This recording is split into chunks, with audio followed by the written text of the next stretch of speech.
I'm Joe LeBranner. For those of you whom I have not met, Director of the School of Theater and Professor of Theater here at George Mason University. I use he, him pronouns, and it's a pleasure to welcome you to the second of this semester's conversations with BIPOC theater artists engaged in the creation of anti-racist theater. We're honored to speak with some of the country's clearest voices at the center of this mission. I am particularly excited to talk about creating a more inclusive theater through the lens of queer identity with this year's cohort of writers, directors, designers, scholars, activists. A few housekeeping items before we begin. The conversation will be conducted in two parts. During the first 40 minutes or so, I'll engage in direct conversation with our guest artist. And during that section, we ask that you keep all your cameras turned off and mics muted. For optimal viewing, please keep your cameras on speaker view. Then about 40 minutes in, we'll open up for a Q&A, at which point we welcome you to turn cameras on and remain muted until you speak. For part two, we invite you to shift to gallery view. Please note the conversation will be recorded. The chat is being monitored by our program manager, Nick Horner. Feel free to post questions and/or comments there as well. And finally, let us remember to remain respectful, open, and growth-centered as a community, even as we engage with sensitive and/or challenging. At the place George Mason University occupies, we give greetings and thanksgivings to these Potomac River life sources, the Manahoic ancestors, the Rappahannock, Pamunkey, Mattaponi, Upper Mattaponi, Chickahominy, Eastern Chickahominy, Nonsmoon, Monacan, Potawatomi, and Nottoway past, present, and future, and to the Piscataway tribes who have lived on both sides of the river from time immemorial. I invite you to acknowledge the indigenous stewards of the land wherever you are by writing their names in the chat while I read an abbreviated biography for today's guest artist, Daniel Alexander Jones. Daniel exemplifies the artist as energy worker. His wildflower body of original work includes plays, performance pieces, recorded music, concerts, music theater events, essays, and long-form improvisations. He explores the esoteric and the everyday through his own distinctive dramaturgy. Jones's critically acclaimed pieces include Radiate, Black Light, Duet, and I hope I'm pronouncing that correctly, an integrator's manual. He has recorded 6 albums of original songs as his alter ego, Joe Mama Jones. He has been part of arts communities in New York City, Minneapolis, St. Paul, Austin, Boston, and Los Angeles, where he currently bases his practice. Jones directed world premieres of new plays and performance pieces by E. Patrick Johnson, Eric N., Renita Martin, and Shea Youngblood, to name a few, and is a company member of Penumbra Theater Company in St. Paul, an associate company member of Pillsbury House Theater in Minneapolis, an alumnus of New Dramatists, and was a company member of Frontera at Hyde Park Theater in Austin. Jones was honored with the PEN America Laura Pels Foundation Theater Award in 2021. He is a TED Fellow, a Guggenheim Fellow, and recipient of the Helen Merrill Playwriting Award, a Doris Duke Artist Award, an Alpert Award in the Arts, a USA Artist Fellowship, an Arts Matters Grant, and an inaugural Creative Capital Grant, a McKnight National Residency and Commission, a Howard Foundation Fellowship, a NEA/TCG Playwriting Residency, a Jerome Fellowship, and a Many Voices Playwriting Fellowship. Jones was the lead artist on 5 projects awarded support by the MAP Fund and is National Theater Project grantee.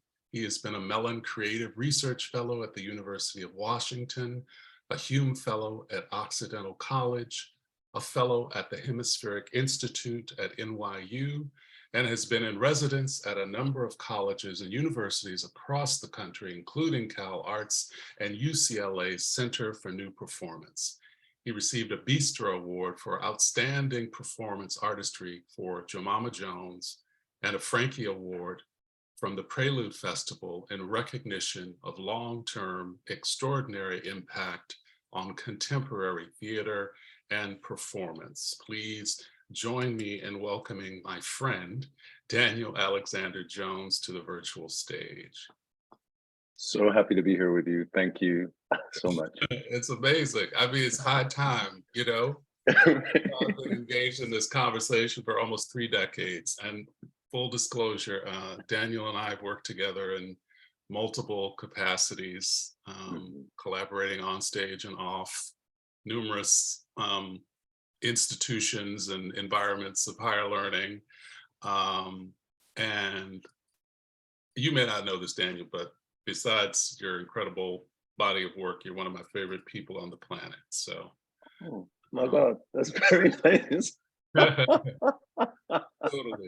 Totally, absolutely true. So I like to start by asking about artist backgrounds. I think all of our work is informed by culture, identity, history. I'm always curious about how life experience informs creative practice. I wonder if you'd tell us a little bit about the community or communities that you've inhabited and how they've influenced, grounded, nourished your, and possibly challenged even, your experiences, or challenged how you tell stories and the stories that you tell. Wonderful. Thank you for the question. I visit this question often because I think a lot about one of our shared great mentors, Robbie McCauley, would always ask the question, who are your people, when she met you or was working with you? And that idea of who our people are, who we come from, what we carry of their traditions, and as you say, what we push against is so key to my understanding of identity. You know, there's a theory of identity that, you know, you are a kind of self-contained unit that has been shaped and you operate on your own. And then there are other theories where that self-contained unit actually has a permeability to the world, to environment, to history, so that we actually come into our sense of who we are in relationship with others, right? We are in an ecosystem. So my ecosystem was a working class city in Western Massachusetts, Springfield, Mass, which you have, you lived near, you know it. And it is currently an economically depressed town that is part of that belt in the Northeast that was really decimated during the years of Ronald Reagan going forward with this rightward shift that we've seen nationally. But it in and of itself was a community that was comprised largely during the time of my upbringing in the 70s and 80s of working class folk, Black folk who were migrants, part of the Great Migration, who had come up in that area largely from the Carolinas, not exclusively. There were some folks from the Caribbean. There were immigrants from Eastern European countries, Poland, Ukraine. We had Irish folk. So it was Italian folk. You know, it was a very, very much an ethnically diverse enclave that had, because of its working class root, a real civic-minded relationship among the people. So it was also kind of coming out of the civil rights era, and there was this aspiration in the air that I continue to talk about toward what would be King's beloved community, right? People had beef with each other. They didn't always like each other, but there was some belief that you and your neighbor should all do well together so everybody can do well. There was some belief that when it fell down to it, human care making sure people are okay, checking on each other. I'm running to the grocery store. Do you need something? Those kinds of small gestures that then allow you to feel part of a community, part of a neighborhood, not isolated. And yeah, you may have your opinion about your neighbor, but you don't have that judgment, dismissal, right? Yeah. So that background shaped me profoundly. Also did, I often will say, public school. Coming up in a public school that at that time had arts in the public schools. Yeah. So art felt available to me, to my peers. It wasn't something that was framed as being elite. It was something where we just had access to it. We could share. Personally, I come from an interracial, quote unquote, family. I always put quotes around it because I want to trouble that term and that idea that we know something about what that means. And in that family, there were my mom's line were Yankees on one side and from Scotland on the other, both poor or working, like my grandmother was born on a farm with no electricity. On my father's side, it was formerly enslaved folk and native folk from the Carolinas, from South Carolina in particular. And they came north as part of the Great Migration. So my grandmother had been born and raised and lived in South Carolina, and she and her then husband came north. And the majority of my father's family were born up here, but it was raised up south, right? So the flavor and the texture of my upbringing, when I actually finally did go south, I was like, oh, I really grew up like in a with southern values in some respects, transplanted to the north from my father's side. And then finally, I would say from my mother's side, there was a long tradition as well of community service. So the last thing I would say is I came up from people who believed it was part of their everyday responsibility to help other people every day. And the form that took in my life has been largely through the structure of teaching. Like that has tended to be where I deploy that. But Yeah. that idea is very key. So that's my long-winded but accurate, where did I come from? I love it. I love it. Now, was your father born in Massachusetts, or was he born in the Carolinas and then migrate up? He was born in Massachusetts. Okay. His older siblings were born down south. Yeah. Yeah. I can remember tooling down 91 often, going past Springfield and just thinking, oh, there's so much here. And occasionally thinking, oh yeah, this is where Daniel's, childhood roots are also. Yeah. Thank you for that. Mm-hmm. I think like institutions, all over the place, George Mason University is in the throes of difficult but necessary conversations about diversity, equity, and inclusion.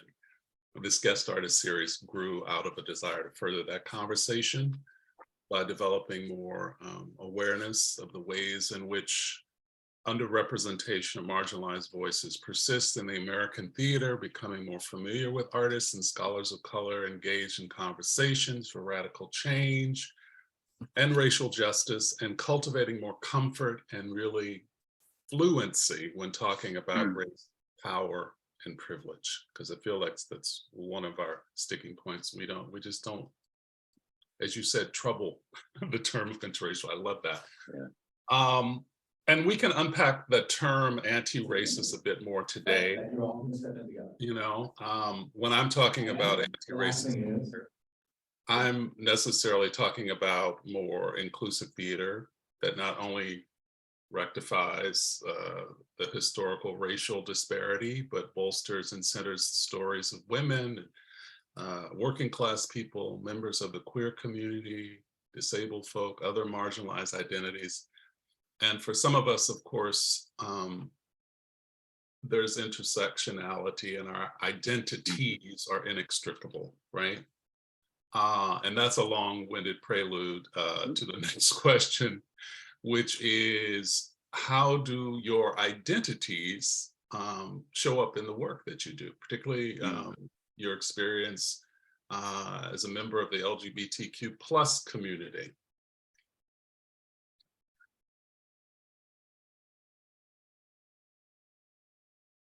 From a very early age, I was, before I had language to articulate it, a bit of a mystic as a kid. I Mhm. was always aware that what was materially in front of me was not all that there was. Yeah. I was always aware that there were many layers of meaning, and Mhm. that particularly for me, one of the places that would deploy is that I would often, as a kid, many of my earliest years, there weren't a lot of other kids around at that time because most of the kids that I became friendly with in my neighborhood were around my age. So we were still in the house a lot. We weren't like running around the streets yet. But I remember the feeling of being around, friends of my parents, for example, and that they would have a sunny disposition, but I would know there was something What's going going on? on inside them that was sad, right? Like, or vice versa, or that there was a secret that they had. And they could kind of look at me and I could look at them and we could acknowledge that I was seeing something that wasn't something they were sharing overtly, but they saw me see it, if that makes sense. Got it. So I start there to say that I think my primary place where I differed from a lot of the people around me is I never thought that material reality was reality alone. And so I was always in a bit of a tensional relationship with a lot of the things that I was being asked to sign on to, you Got it. know? So when I began to understand that there is such a thing as boys and girls as categories, and that they behave in certain ways, I didn't fit those categories, but I already had, before I knew how to speak it, a little bit of a distance from the idea that you would put anybody in a category, Got it. right? Like my body knew, okay, if we're gonna play this game, then I guess I'm supposed to be over here, but I really want to be over here. And so that's a, and then the same thing was true of race. And it Right. was particular, and I think I encountered it around race first because of having grown up in my neighborhood. And then, like a lot of young people during that era, in the early mid 1970s, I was bused to a predominantly white school once I started the first grade. And I entered, thereby I can still remember the feeling of walking through the doors of that school and entering another ontology. I was entering a place where suddenly the way I could understand myself and my friends in space time was being challenged by this structure that made us feel very, very different than we felt when we were home. So these same kids that I hung out with every day, we played, I knew how brilliant they were, inventive they were. And Yeah. then we would come through the doors of this place, and it was like there was this damper that was put on. And a lot of it was about, the ways in which at that time I can look back and say the staff of that school were having to deal with an integrated school where they had not had to deal with that in that particular way before. Mhm. So they were also unaccustomed. And it was also, before children, it was like speak, do not speak, sit and be quiet, all those ways that you deal with kids. Right. So what I say is, for me, I had a very, very strong sense that I was coming from something that when it came into that school was being viewed in one way, but I knew it to be another way. And Were what you I knew up to was my that? culture. Yeah. Huh?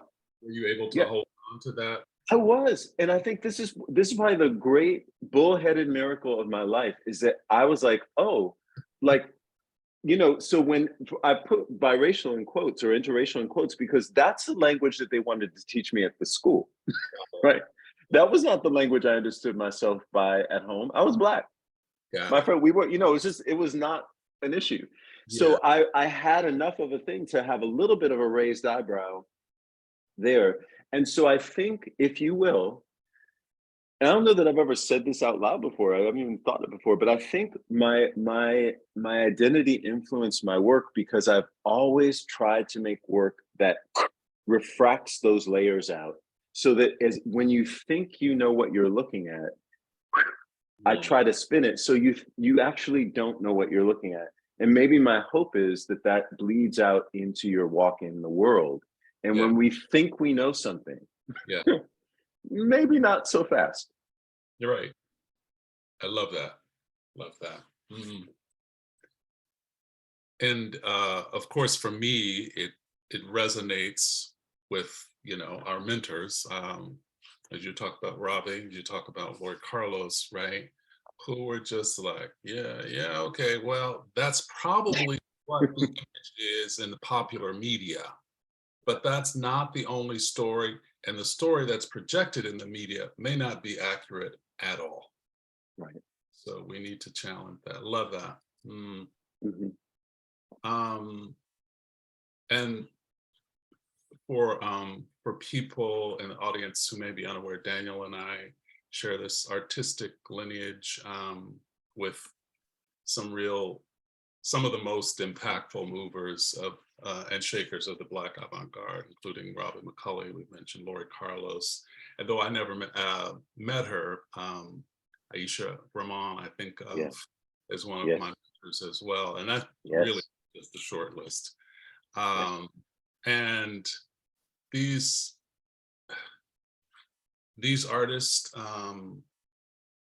were really, I mean, their work was women centered. They were creating anti-racist theater by centering the stories of BIPOC communities and women before it was a thing, and really right, and laying the foundation for what we would come to call theatrical jazz.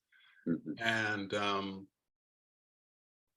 Daniel, you have had the pleasure of working with so many folks. I'm wondering if you could share sort of one moment in time that reverberates as one of the most impactful as your development, in your development as an artist and or person, Yeah. really. All right. I will. And I'll pick one that is exemplary to me of the values that I Yeah, think our lineage yeah, held. And that's actually to talk about you know, I perform, you mentioned, as Jemima Jones, who is my alter ego, and I call it alter AR versus ER because really to me she's a you wonderful, know, she comes whole, right? And wonderful. the very first time I performed her was with you at your invitation. I was doing an incredible workshop that Jola was teaching, leading at Patrick's Cabaret, and I see Patrick Scully is here too. Yeah, And what I want to say to folks here is that at that time, this was the Twin Cities in the early mid 90s. This was a time when, you know, we had just had the whole debacle of the NEA. We had, you know, there was definitely this sense that experimental performance had political impact and danger to it, you know, and we were, in addition to those, our mentors directly, we also were in a lineage with folk like Laurie Anderson and Holly Hughes and Yoko Ono and people who used performance art to make a visceral physical exploration of those things that were invisible forces that impinge on our lives. So when we talk about racism, what is it doing to the body? When we talk about misogyny, what does it do to our freedoms, our breath? And they were, you know, finding ways to put it in the body. And so for me, as somebody who again, I grew up, you know, one thing, I grew up in New England. I also grew up in New England, you know, so I also had that puritanical, that stuff is real, you thanks. know, that repression. And so in my first semester of graduate school in 1991, you and the other folk of Pomo Afro Homo came through Brown University and we got to see you. So you became my mentor, inspiration person. And especially you and Eric as well, and the warm-heartedness, that sense of like, you know, we're incredible artists, but we're also humans that have hearts Yeah, that believe that what we're doing connects to a practice of uttering and making something free. So when I got to the Twin Cities, and then there you were with Patrick, and it was like there, you know, and yeah, Lori was there, and Robbie was there, and Rebecca was there. There was just this yeah. explosion of culture.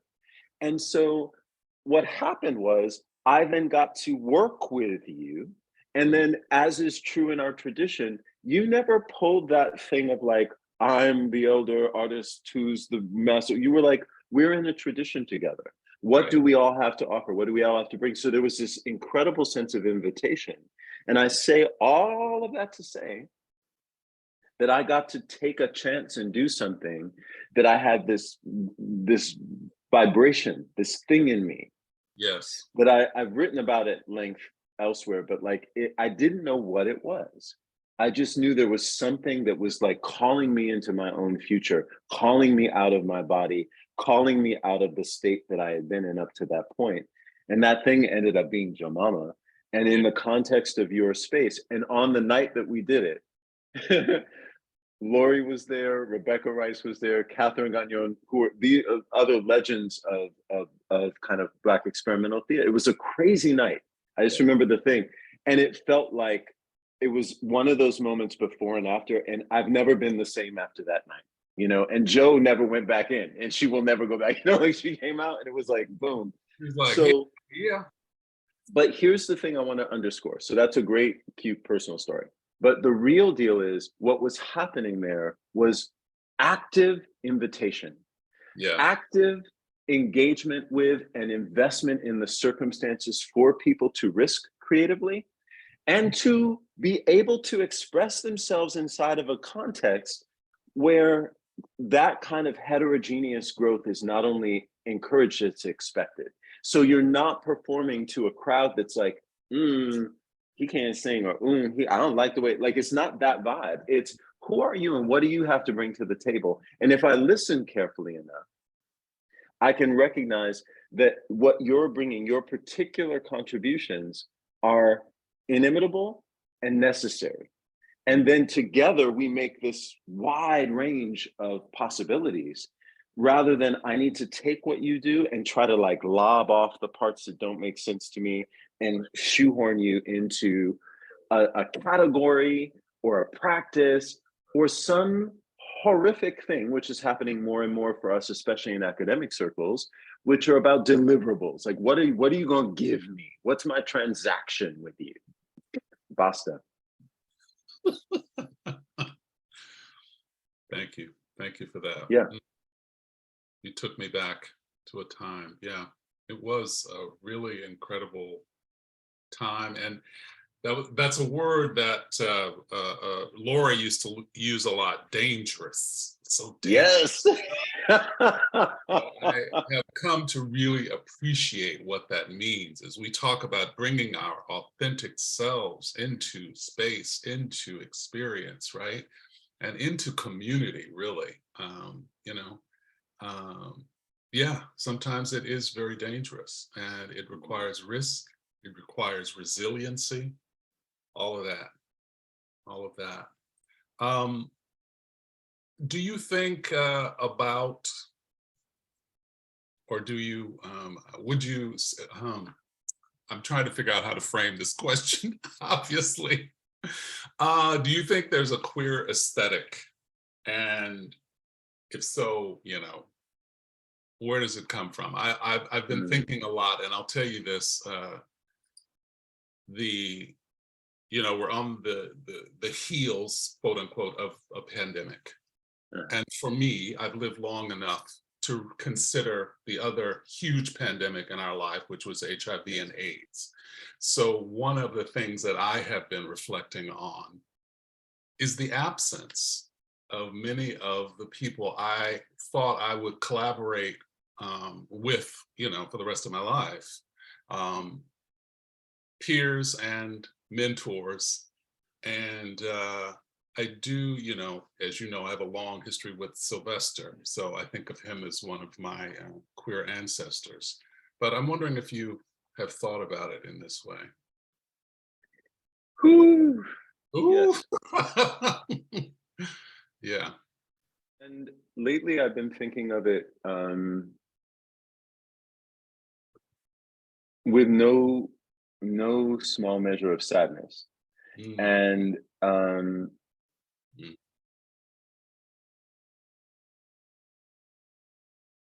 I remember the feeling so well of being both exploding with and hungry for possibility. And that when I encountered the stream of history in my 20s, I just was like, oh, I don't want to, like, I want to honor the history in terms of what the parts I like, Right. but I don't want to be bound by these larger forces, right? Which again is, without being too general in my thinking, is part of the power of the wave of a new generation every time, is that they Right. cut through a lot of that. Right. But where I feel so much sadness is when I think about them, Yeah. and I think about my own experience just as an example of being at the cusp of my adulthood and having Joseph Beam and Essex Hemphill and Marlon Riggs, and that I could actually, I remember I really fell in love the very first time, not till I was 2021. And I was in the thrall of this beginning of a relationship at the same time that Tongues Untied came out. Can you imagine? Like, so I got to have A lot of power there. this witness, this national electrified witness, that the love that was emerging from my own core was not only important, but it was necessary. It was beautiful. It had context. It had history.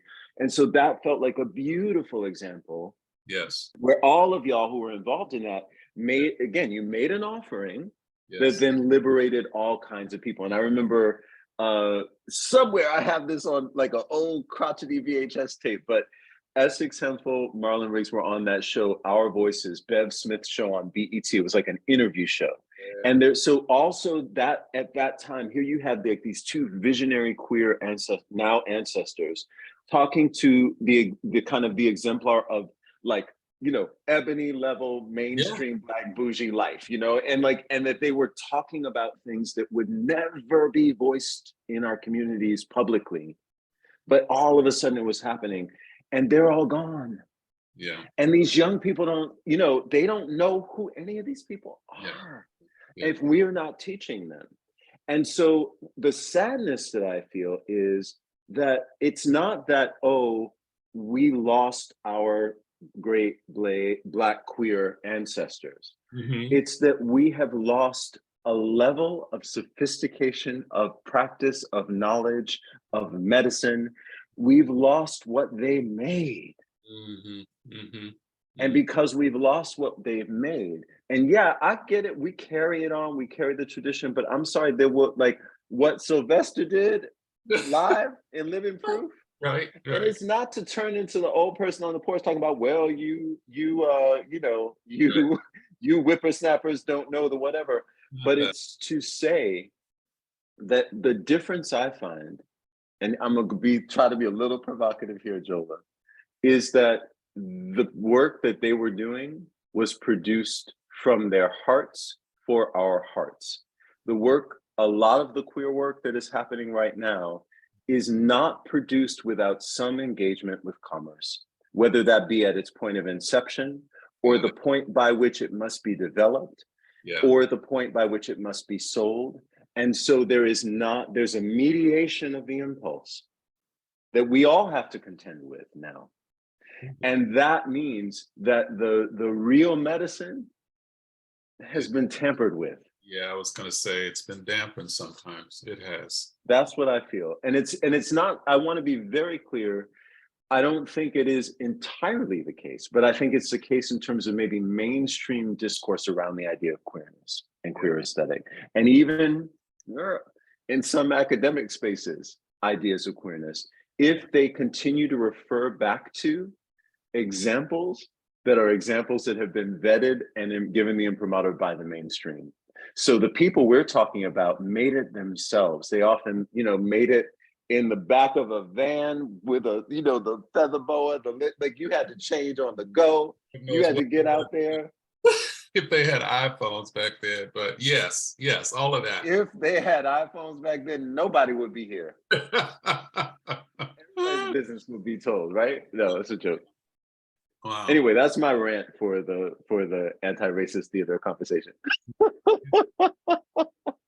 You get me quite full. I hadn't expected that, but I'm not surprised. Mhm. I have been, like I said, reflecting back a lot on that time. And I do feel like, as you said, I think the legacy of that period, and we're talking work that happened in the 80s and 90s for y'all who don't know, a lot of these artists, and you should go check them out if you don't know them. But I think the legacy of that are things like, RuPaul's Drag Race, again, as you said, which has been very commodified, but it's also allowed a message to reach parts of mainstream 100%. would not have received that message. I'm thinking of things like Pose and some of the other shows on cable TV. Can Anyway. I say something? I want to say something about that. So here's the thing, that last night I finally got to watch this new Sinead O'Connor documentary Uh-huh. called Nothing Compares. I cannot recommend it more highly. But Okay. here's my thing. So here's where I get a hitch in my giddy up around this, right?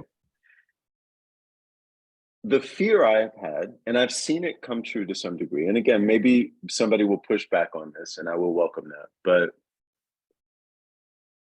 remembering RuPaul and that drag moment in the early 90s, That era. and remembering the danger in it, right? Like that it was not only was that not discussed in certain circles, right? But to have it come mainstream, and for the genius of what RuPaul did to say, I'm not only going to come out in this world, I'm going to be the supermodel. I'm going to be the one that's like Yes. everybody turns to. Yes. But we now have form and shape that has been developed and collaborated with commercially over however many years now, Yeah. so that as long as I'm behaving in the ways that that form and shape invite, Yeah. so that if I do drag, I'm doing the drag that everybody does. If I do, if I dance in this particular kind of house, blah, blah, I'm doing it in these particular ways, and I'm repeating a thing that somebody else did. When you come to somebody like Sinead O'Connor, right? Yeah. Who just refused to accept any external role, you become a problem and you have to get erased. And Yeah. so for me, it's not that I disparage Drag Race. Mhm. It's not that I'm not happy that the message that queer people love each other and want to get married sometimes and have families, all the things that we are, no. But I'm concerned about the kid that doesn't want to even name their gender for you, Yeah. because it's not your business, Right. and that wants to live in a way that pushes the buttons of a lot of people. It's not going to hurt anybody. It's not illegal, maybe, right? But it's definitely disruptive. It's disruptive. That queerness, that is policed out of existence still.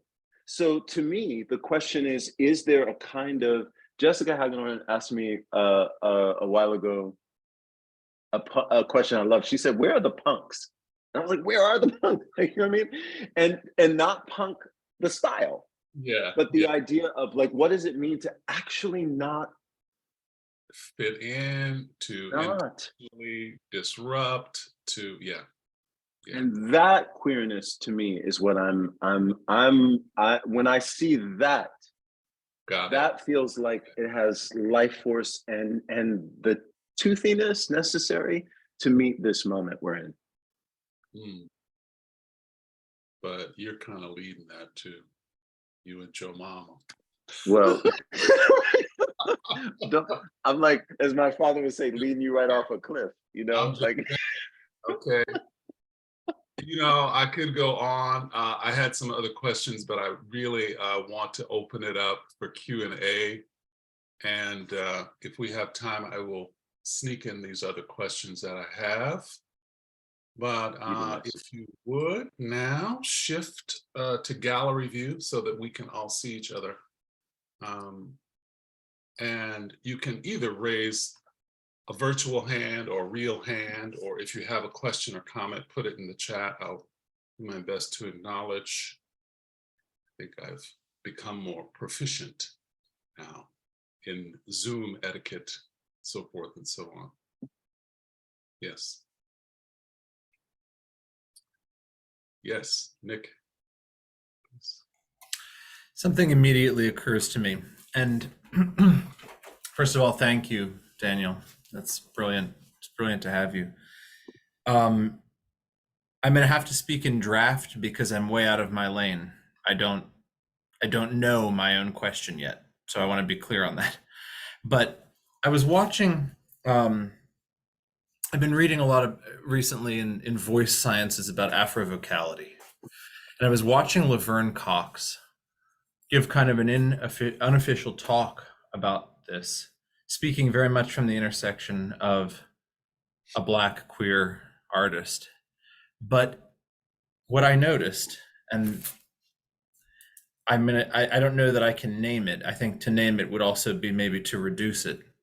But something that I observed was that somehow she has been mainstreamed, has been adopted by and accepted by white and straight audiences to some extent. There's still a fight, but there's been an adoption and a white recognition, which I'm kind of recognizing as a recognition, somebody putting her in a place that, as you describe it, it fits. And so now she's in that place and we're okay with it. And so she's silenced in a way. She's actually quieted somehow. And I wonder if there is something in that as we commercialize, as we mainstream, as we RuPaul's Drag Race of today versus 1990s, I wonder if we're silencing, and I wonder if you have a thought about that. If in our recognition, we're actually recognitioning ourselves to say, oh, I get that box. That's fine. And now, because they fit in the box that I can now understand through the white gaze, I'm good. I know all I need to know about Laverne Cox. I wonder if that's happening because I saw it happen in the interview and I'm not sure. So I don't know if that's a question, but what do you think? That's a really provocative set of thoughts there. And I do think they're a question, and I really love that you describe them in the way of like you work them out in real time. Beautiful, and thank you. Thank you.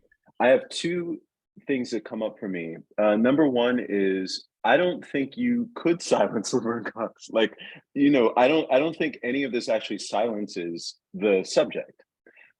This is about how does a mainstream respond to a signal that they're getting from a subject, right? And manipulate and control that signal. Yes, 100%. I will agree with you in the sense that there's been a lane made, and that voice then goes. It gets kind of diverted to that particular location, and it is recognizable. And part of that is like, it's a way that all of this operates with our brain patterns, right? Like we want to sort out the non-threatening from the threatening so that we can pay our attention to the things that are threatening. And if, I'm going to know what to expect from you, then you're not threatening to me. Right? It's like, as long as punk is the fashion, wear as many safety pins and spray your hair up and dye whatever black as you want to, as long as I know your actual behavior is going to comport with what I expect it to do. So the thing for me is how does a figure stay in the flow of life enough, responsive and transformative enough? And that then becomes a question for someone like a Laverne Cox. What happens on the day you show up and you don't have any of your drag on? Any of it. Right. And I don't mean that's not about gender. That's about the sparkle stuff. Yeah. That's what I'm talking about. That's how I read on gender thing. It's the idea, if I don't show up to give you that thing, maybe that day they're quiet they're introspective. They don't have a lot, like, you know what I mean? Like the human part, that complication. So to me, my question is always, is there a way to continually stay free for yourself as an artist in relationship to those things? And I think that's a very challenging aspect of our contemporary life, because in the mainstream, visibility is tied to the agreement to repeat the product. Yeah. I'm gonna chew on that for a long time. That's a you. great question. Thank you. Thank you. Great. I thought I'd seen another hand. Was it Raynell? Did you redact that hand question? Anyone else? Oh, there you are. Yeah, I did redact that because I don't know exactly what I want to say either, so I'm trying to formulate a question. That's all right. We encourage you formulation in real time as well. But I can come back to you if you want. Daniel, I did have a couple other questions. One is, as we think about, well, I'm going to start with this one. Who's doing work that really gets you excited, challenges you, or, you know, inspires you? So many brilliant folk are doing stuff. The person who I've gotten a chance to work with them a bit, but I'm always elated when I see them and their work in action is Kaneza Shaw. And Kaneza is a multi-hyphenate artist, deviser, director, performer, has made now a really beautiful body of work that it really investigates global conversations about these issues, right? And most recently, Kaneza did an incredible performance piece called KL2, which was about the tyrannical reign of King Leopold and the decimation of the Congo, and performed as this kind of incredibly dark version of Leopold, and then as herself unpacking the history as someone who's from her family roots extend in part to Rwanda. So she has had this long history of the impact of those genocides that were architected by King Leopold. And I just feel like every time I'm in the room with her, it feels dangerous, going back to Lori's provocation, and it feels vital. And I've never seen her repeat herself in the time that I've known her. So that she excites me a great deal. Love it. Great. Other questions, comments? There we go, right now. Okay, thank you so much for your conversation. I've taken a lot in thus far. But I do have a question. You were talking about how you grew up in a Black community, but you did go to a predominantly white school. I was just wondering if you ever had to use code switching, if that was something that you ever had to do, like switching your language for different environments. Just interested to know that. Yeah, 100%. And I didn't know what that was when I was doing it. You know what I mean, right? But I learned the codes of the school. And I think part of that was, I think early on, I was always aware that I could adapt. Like I was very chameleonic. And so a survival strategy was, oh, you want me to speak in this way? Oh, you want me to phrase my words in this way and do these things? I'll do that because I can do that. And it was like, it wasn't, but I didn't understand it to be code switching, except on the level I was talking about before, that when we would cross back over the little bridge, my whole body would go, oh, I'm home, and then I knew I could use, and again, I think often, if I'm going to be general and talk about Black language in general, it's so multivalent, it's so expansive, it's so about storytelling and color and humor. And so that rigidity that I experienced in the language in the school, I could suddenly tell stories and speak like this. And then after that elementary school time, and I began to feel a better understanding of certain things, then I wouldn't code switch as much. And by the time I got to college, I wasn't code switching, which meant I was a problem, because I wasn't adapting to please other people. And I would often literally insert my way of seeing and way of speaking as a disruption in the room sometimes too. A great question. Thank you for that. Yeah. Great answer too. Hi, Shayla. I see your hand raised. Hi. Hi. I don't know that this is a question as much as it is a comment, but I also identify in that troubled interracial sort of lines. But so I'm half Black and then some kind of white, that sort of troubled whatever. But anyways, I grew up in a predominantly white community. My mother is white and I didn't spend a lot of time with my Black family. And sorry, I'm getting a little emotional. But your story resonates with me a lot. And I realized, so first I'll say, I went to UMass for my my graduate degree rather. Okay. I had the opportunity to work with some ancestors of people that you also worked with. And Priscilla Page, if you've worked with her, is one of my mentors. Oh, so beautiful. Yeah. Judy Al-Balali is also there, and just so many people that really helped me connect with that side of my ancestry in a way that really changed the way I think about theater making and my place in that world.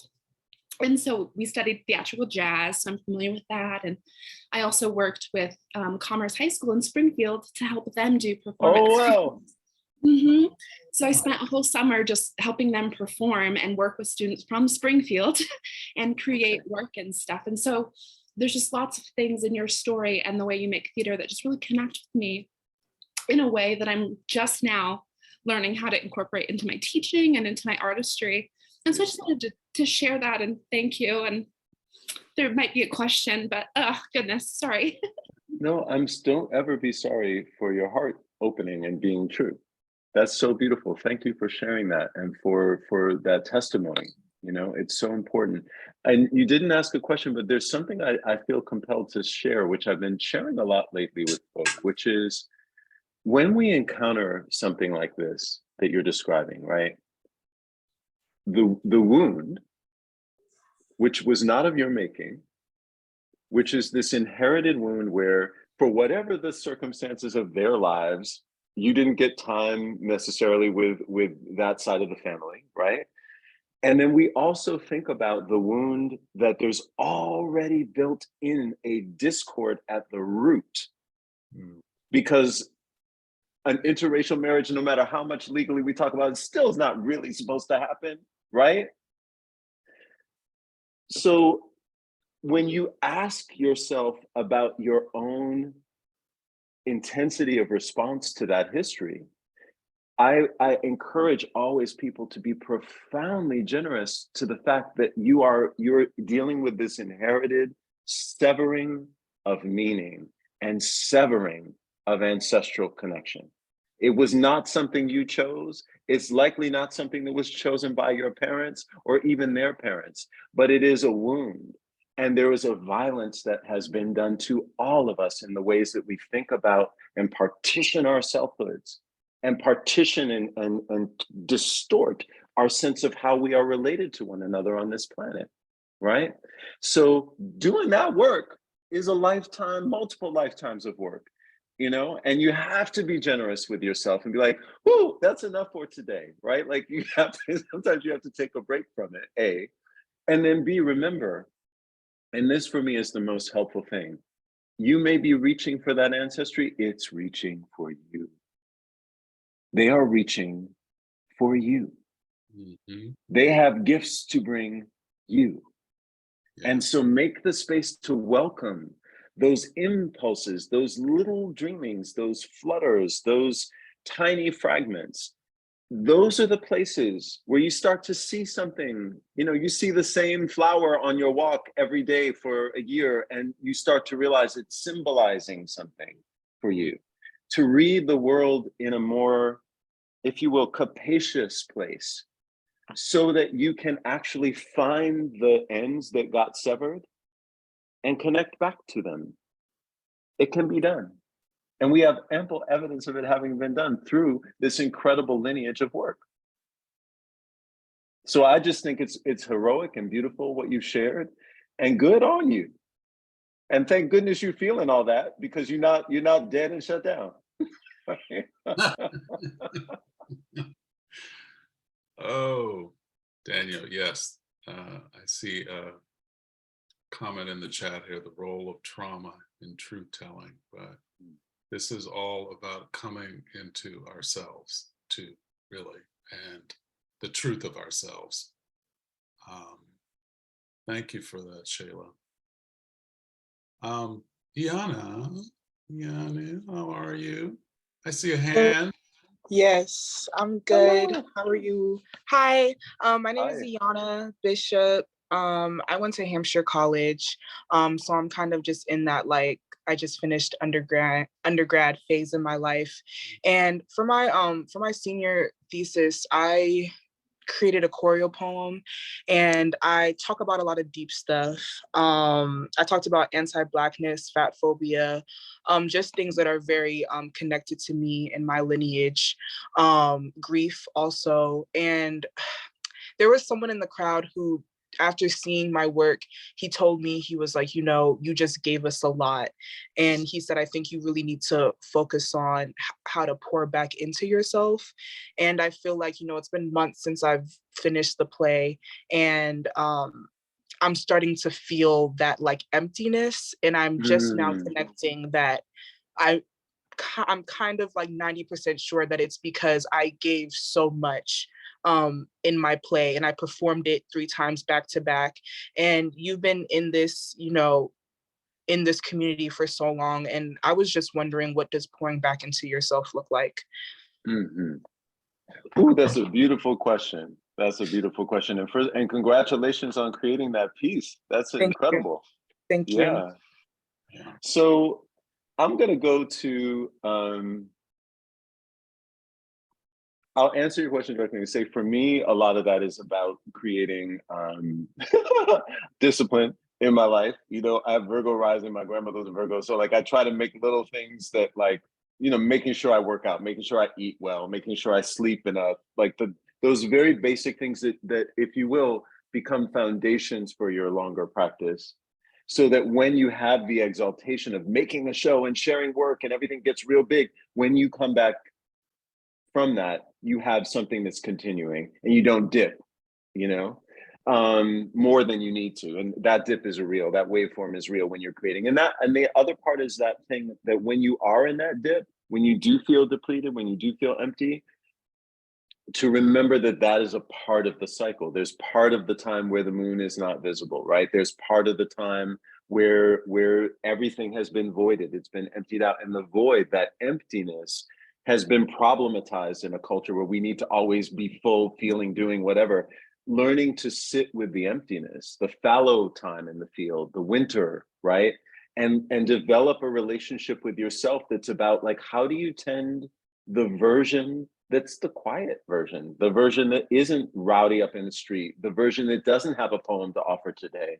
That version is equally worthwhile. And so it's partly you have to be friends with, like, the regular part of you, like, really, that doesn't get on stage, And the other, I want to just mention, Jola, and if you want to weigh on in this too, but I'm again very grateful to have been raised in the theater by Aisha Rahman, by Lori Carlos, by Rebecca Rice, by Robbie McCauley, by Viney Burroughs, even, because they would never not have love, beauty, delight in their day. Absolutely. Well, if you want those flowers, you get those flowers. Eat that delicious treat. Roll around on the floor. Yes. I remember one time I was staying with Lori, and she was going to do a show, and I was the one. I was like, "Are you going to rehearse your lines? Are you going to rehearse? You want me to rehearse your lines with you?" And she was like, "Leave me be." Right? Pages, just throw the pages, because she didn't need to do that. She was Lori Carlos, and she knew how to pull that thing together. So, but what she needed was to cook, do some laundry, walk around the block, Yeah. watch some really bad soap operas, you know, like you're going to find those things for yourself. You already know many of them. But when you are not working, when you don't have a poem to offer, when you just feel a little bit down, you are as valuable, if not more valuable, than when you are on the stage and the spotlight is on you. And that's the mind shift. Love that. Love Thank that. you. And You're I also more than welcome. I fall back on that old adage, right? If you take care of yourself, you are taking care of the community also, right? Hello. Yeah, there's that. Right there. Just want to acknowledge a few, speaking of movers and shakers, I see Patrick Scully's in the house. And Yay! is, Hello. Eric N was here, but you know. Amazing. Yes. So Aoife, I'm still,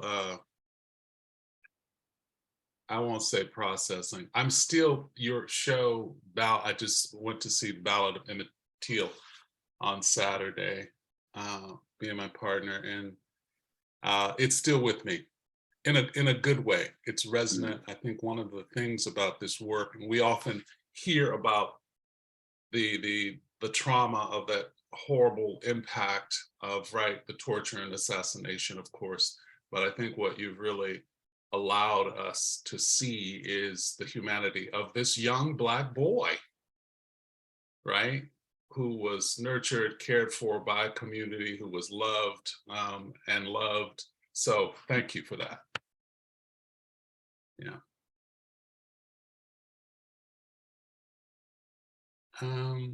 Daniel, what are you working on now? What you up to? What's going on? What's happening?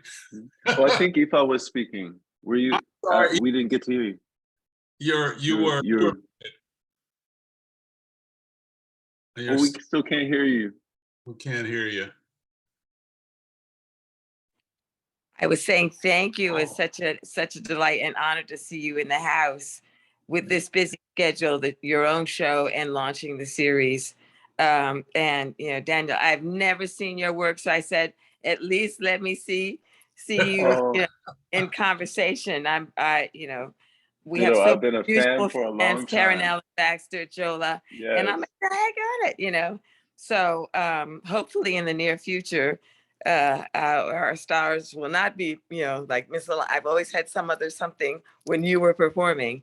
So Ditto. I hope so too. I greatly look forward to it because I have Same so here. many colleagues who admire and love and respect your work. So Thank you so much. Forward to it. Thank you. You're welcome. I do too.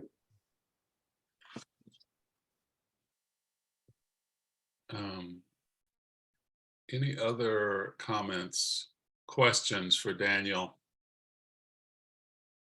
I did want to provide an opportunity for you to talk about what's going on. I know you have some exciting things in the works. Yeah. So just very simply, I've last couple years, my mom passed away in the fall of 2020. And, as many folk do, and when you're engaging with a grief journey, it was a real great time to reconnect with those core values, with that alignment. Like, why are we really here? What is this thing really?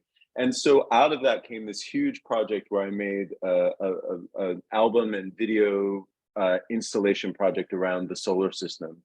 And I still performed that through the lens largely of my alter ego, Joe Mama Jones. And in this time, I've also been kind of grappling with, in those last conversations with my mom, she laid down a good gauntlet for me about the rest of my life. And she's like, I put you here for me, like pull yourself together and get it going, And one of the things is I have never really felt entirely like I've voiced something through me. I've voiced through other personas, right? And there began to be musically this different thing happening with my work, and especially with my singing. It's like it wanted to come from a different place in me, which was not Joe Mama. And I was like, oh, that's actually Daniel. So I've made an album of my own for the first time. I have 6 albums as Joe Mama. And that album is going to be the basis for a new live performance process and for a digital experience. We're going to be part of the Oregon Shakespeare Quills Fest. The first song from that record, we filmed it and we've made it into this video experience. But it's kind of like, the best way I can say it, again, loving the long tradition of autobiography in our cultural tradition, right? Like the idea of the I standing in for the we, and that like when I tell you a story from my life, I'm not asking you to be like, oh, I'm sorry that happened to you. It's like, or great that happened to you. It's like, oh, I remember, I can recognize these patterns in my life and our lives together. So it's a bit of a memoir project. It's like a memoir as album as memoir type thing. And I'm excited for it. So it'll drop, that first single will drop in early November. Okay. Yeah. All right. We'll be looking. That's what I'm working on. Yeah. Love it. All right. Any other comments or questions before we close? We're getting close to time here. I just so appreciate this conversation, and as we suspected, it went many places. Can we also say we're both Aquarians? So Yeah. it's hard to, that's an achievement. And I wouldn't have it any other way. Okay. That's right. I wouldn't have it any other way. It's great. Really appreciate your presence, Daniel, and we'll figure out a way at some point to get you re-engaged with Hampshire, maybe with George Mason University. As Force of Habit. It's great to see some folks from Hampshire here. In addition really to lovely. Anna was Peter Kallock, and obviously Shayla and Aoife also have roots in Western Mass. Amazing. We'll have to get you down to the I'll come. Okay. I'll come. All So, right. All you have to do is say, I'll be there for dinner. But I just am so grateful to you, to everyone here for this experience today. It's really been lovely to visit. Thank you. Thank you. And many thanks to George Mason School of Theater, the Mason Players, Players for Change, Friends of Theater, and CVPA's Office of Marketing and Communication for their support in publicizing this event. A special shout out to our program manager, Nicholas Horner, who's been working behind the scenes always to keep us on track. Really appreciate that. All of our discussions, including those from previous artists and scholars, are on a website, and maybe we can put that up in the chat here. And of course, eternal thanks to the amazing Daniel Alexander Jones being with us today. Beyond a pleasure. Thank you. Thank you all for attending. Be well, be safe, and whenever possible, be joyous, okay? Thank you. Till next time. Bye. Thank you so much. Thank you.